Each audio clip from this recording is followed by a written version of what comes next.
କେନ୍ଦୁଝର ଜିଲ୍ଲା ଚମ୍ପୁଆ ରେଞ୍ଜରେ 31 ଟିକିଆ ହାତୀପଲଙ୍କ ଉପଦ୍ରବ ଜାରି।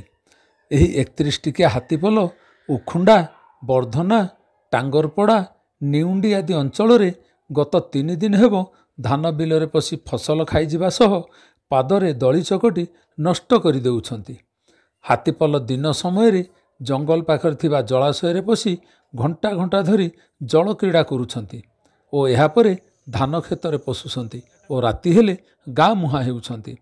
ପୂର୍ବରୁ 30ଟି ହାତୀ ଥିବାବେଳେ ବିଳମ୍ବିତ ରାତିରେ ଆଉ ଏକ ଦନ୍ତା ହାତୀ ଆସି ଏହି ହାତୀପଲରେ ମିଶିଛି।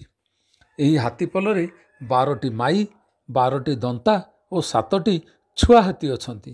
ଏହି ହାତୀପଲରେ ଥିବା ଏକ ଛୁଆ ହାତୀର ଗୋଡ଼ରେ ଆଘାତ ଯୋଗୁଁ କିଛି ଦିନ ହେବ ଛୋଟେଇ ଛୋଟେଇ ଚାଲୁଥିଲା, ହେଲେ ଏବେ ହାତୀ ଛୁଆଟିର ଗୋଡ଼ ପୂର୍ବ ଅପେକ୍ଷା ଧୀରେ ଧୀରେ ସୁସ୍ଥ ହେଉଥିବା ବନ ବିଭାଗ ସୂଚନା ଦେଇଛି। ବନ ବିଭାଗ ହାତୀପଲଙ୍କ ଉପରେ କଡ଼ା ନଜର ରଖିଛି। ସାଧାରଣ ଲୋକେ ହାତୀ ପାଖକୁ ଯାଇ ତାକୁ ଉତ୍ତେଜିତ କରି ବିପଦକୁ ନିମନ୍ତ୍ରଣ ନ କରିବାକୁ ବନ ବିଭାଗ ପକ୍ଷରୁ ଅନୁରୋଧ କରାଯାଇଛି।